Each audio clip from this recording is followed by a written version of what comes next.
donc c'est à partir de cette question des obtentions végétales que votre champ s'élargit justement sur des considérations plus environnementales ou... Oui, alors disons que ça me donne une base en génétique. Cette base en génétique, je vais la retrouver sur l'humain, puisque ça se développe en même temps sur l'humain. Donc je vais m'intéresser à la fois à la génétique humaine, mais surtout au régime juridique qu'on attribue progressivement aux différentes parties du corps humain. Et je trouve ça intéressant de voir de voir pourquoi on exige qu'il n'y ait pas de rémunération quand on donne un produit. Or là aussi, il y a une histoire. Il y a une histoire de la transfusion sanguine qui fait que au début, le sang est payé. Hein, dans les années qui suivent la guerre de 14 sont les années où se développe la transfusion sanguine. On a enfin trouvé les groupes sanguins, donc on évite de faire des catastrophes. Bon, on transmet le paludisme, on transmet des tas de maladies, mais enfin, on essaye de faire ça à peu près bien. Mais à ce moment-là, on paye le sang au centimètre cube. Et on a des donneurs dits professionnels. C'est-à-dire, ce sont des gens qu'on ponctionne très régulièrement comme ça. Et c'est à l'occasion de la guerre de 40 que se crée une opposition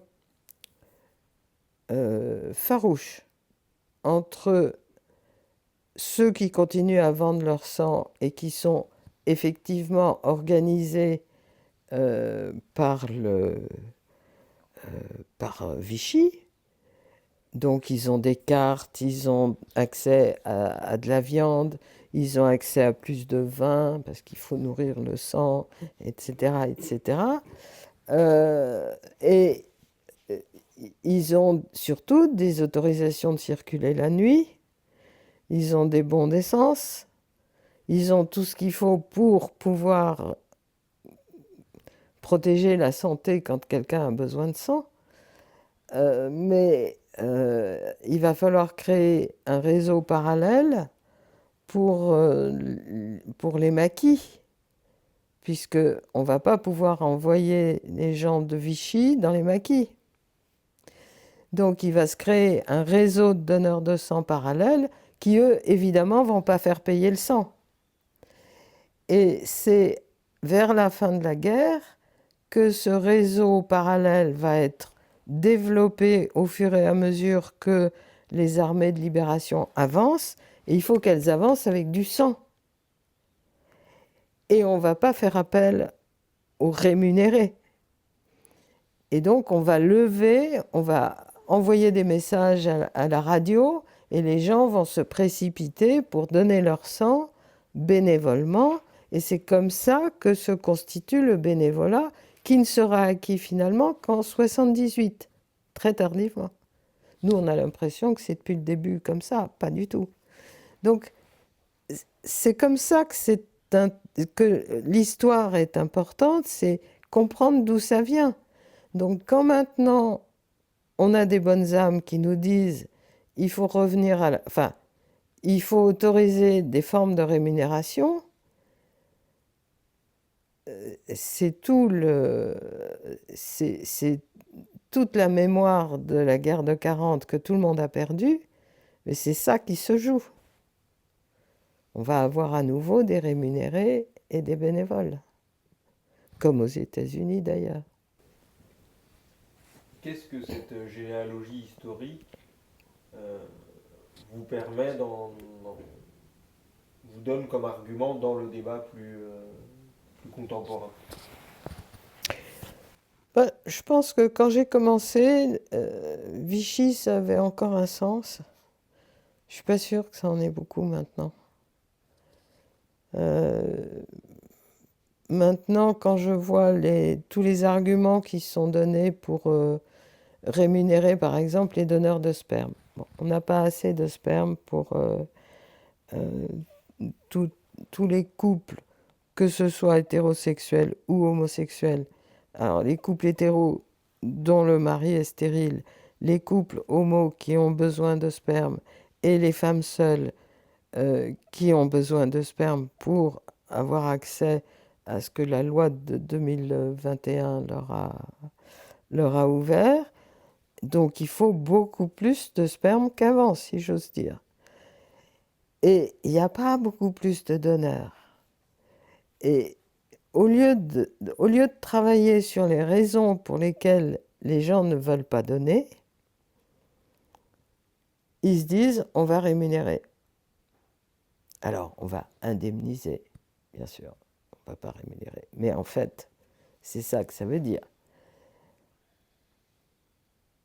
Et en réalité, si on essaye de comprendre pourquoi les gens donnent assez volontiers leur sang et pas tellement leur sperme, il y a peut-être des raisons.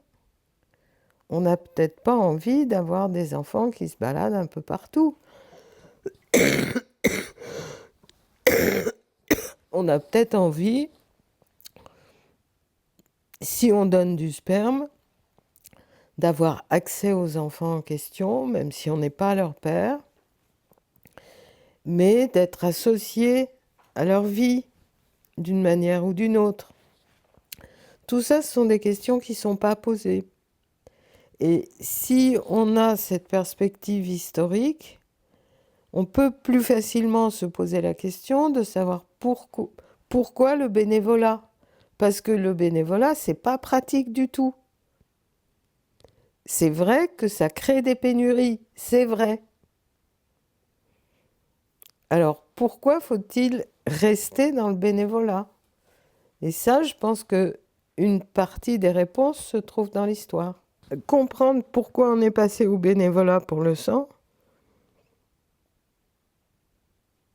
Donc cette espèce de concurrence entre les gens de Vichy et les autres, et les gens des maquis, ça donne quand même une perspective, même s'il n'y a plus Vichy et les maquis.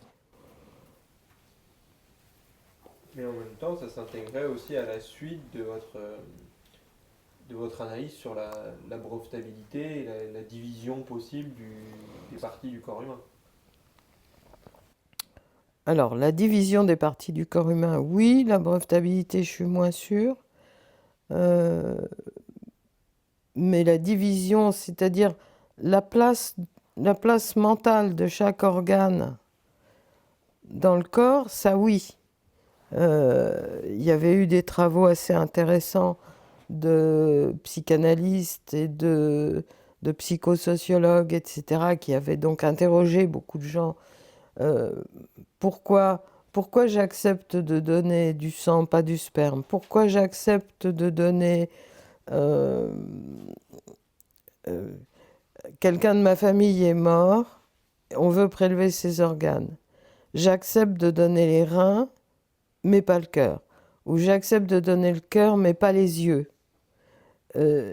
Si on ne comprend pas cette espèce d'image mentale, d'image mentale au pluriel, évidemment, des parties du corps, on ne comprend pas ce qui bloque, et donc on parle de pénurie, et donc l'idée c'est de payer, quoi.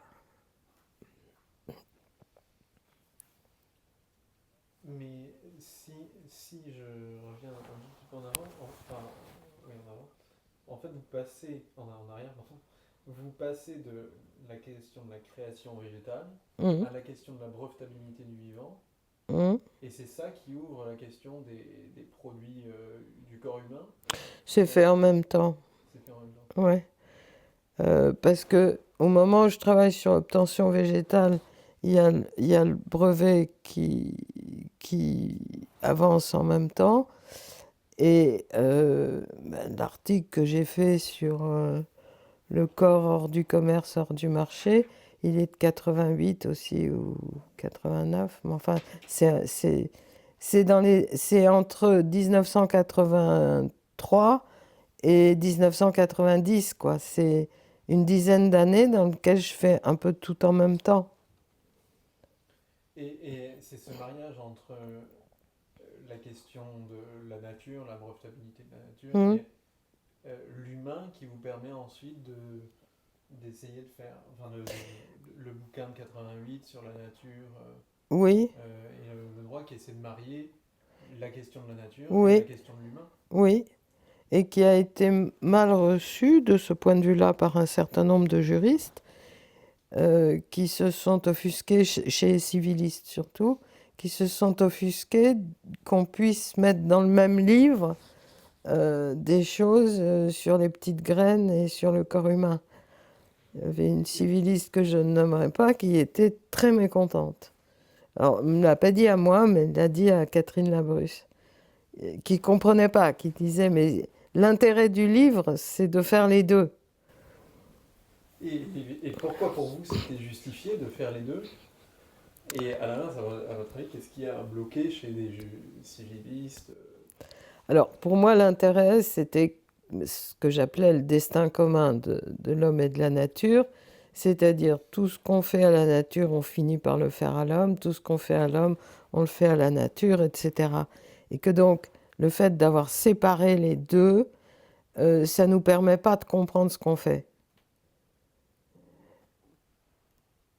Et ce qui a choqué les civilistes, bah, c'est ce qui choque toujours un certain nombre de juristes aussi, encore maintenant, lorsqu'on parle des droits des entités naturelles, c'est que si on ne met pas l'humain sur un piédestal, alors le monde s'écroule. Et ils oublient qu'au moment de la création de la personnalité morale, c'était exactement les mêmes phrases qui étaient prononcées. Si on donne la personnalité juridique aux entreprises, le monde va s'écrouler.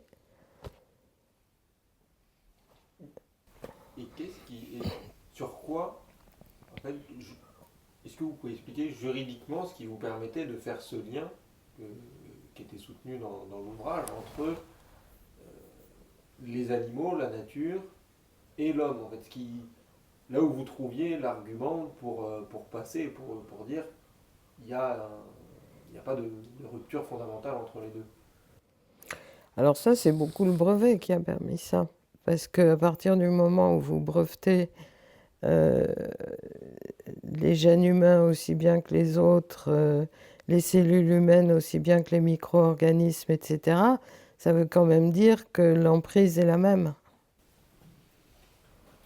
Et c'est là où vous faites un travail quasiment enfin, de lanceur d'alerte, pas, pas littéralement, mais d'annonce, de prévision Hum, dans le rapport sur de l'éthique au droit, dans les hum. travaux avec François Gros, où vous faites un travail de prédiction juridique, un petit peu, en tout cas, voici les outils juridiques qui permettraient de faire. Bon, lanceur d'alerte, je pense que c'est pas faux. Simplement, c'est pas, ça fait pas partie de ces alertes, comment dire, dont on voit assez vite la conséquence. Par exemple, lorsque André Cicolella lance l'alerte sur les éthers de glycol, 10 ans après, on aura démontré que les éthers de glycol étaient effectivement dangereux. Aujourd'hui, c'est vrai que les alertes juridiques que j'ai pu lancer dans ce domaine-là, il n'y a pas il n'y a pas aujourd'hui de véritable compréhension du fait que parcelliser le corps humain comme on le fait, ça donne une vision du corps qui n'est probablement pas une vision tellement souhaitable.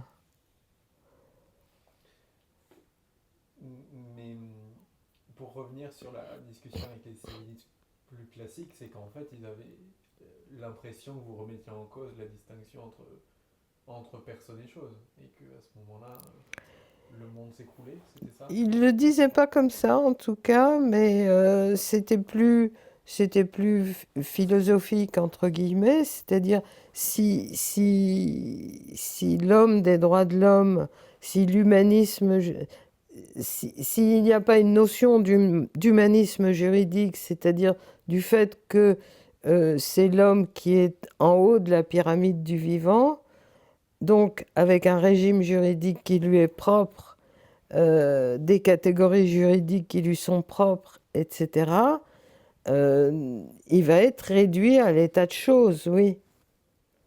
Alors, il ne le disait pas sous la forme personne-chose, mais c'était beaucoup plus une réification de l'humain. Ça venait beaucoup à l'époque. On ne parle plus de réification de l'humain maintenant. Je ne sais pas très bien pourquoi d'ailleurs, mais on n'en parle plus. Mais à l'époque, c'était extrêmement prégnant. Il ne faut pas réifier l'embryon. Bon, bah, c'est raté maintenant. Et à ce moment-là, vous vous sentez dans quelle position en fait? C'est-à-dire que vous écrivez ces articles, vous dénoncez, annoncez les choses à venir, mais est-ce que pour vous c'est un combat politique aussi, ou est-ce que c'est simplement votre devoir de juriste de dire voilà ce qu'on est en train de faire? Oui, c'est plutôt ça. Parce que politiquement, c'est pas très connoté. Vous pouvez aussi bien avoir une vision quasiment communiste du corps humain où on met tout en commun parce que ça doit circuler entre les hommes, etc., qu'une vision libérale. C'est pas très connoté.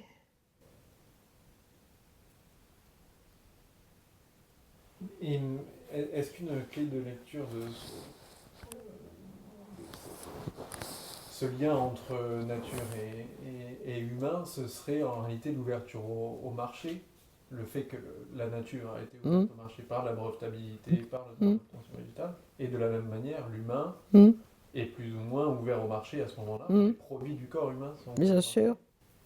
Et un exemple de ça, c'est peut-être l'homme aux cellules d'or. Oui. Est-ce que vous pourriez nous en parler peut-être? Bon, ça, c'est pas moi qui l'ai écrit. Mais il est bien évident que à partir du moment où on divise le corps humain en différentes parties, bon, il y a celles qu'on ne peut pas transférer sans tuer la personne, par exemple. Vous n'allez pas vendre votre cœur, même s'il y a des gens aux États-Unis qui avaient proposé, il faut que je me souvienne, qui avaient proposé, qui voulaient se suicider et qui proposaient de prévenir de manière que leur cœur soit prélevé tout de suite. Et qui voulaient le donner à une copine pour les uns ou le vendre pour les autres pour payer les obsèques, etc. Donc des gens qui liaient suicide, volonté de se suicider et don d'organes ou vente d'organes. Alors, c'était apparu à l'époque complètement... c'était une sorte de maladie mentale, si on veut. Sauf que maintenant, vous avez le Canada particulièrement qui a autorisé de lier euthanasie et prélèvement d'organes. Donc quelqu'un qui demande une euthanasie peut, lorsque il n'est pas tout à fait en fin de vie, lorsque les organes sont en mauvais état, ou en trop mauvais état, donc quelqu'un peut tout à fait accepter d'organiser le prélèvement d'organes et d'organiser son euthanasie de manière qu'elle permette le prélèvement d'organes. Et personne n'a fait le lien entre... là encore, il faudrait des gens qui s'intéressent un peu à l'histoire pour voir qu'il y avait des signaux avant-coureurs.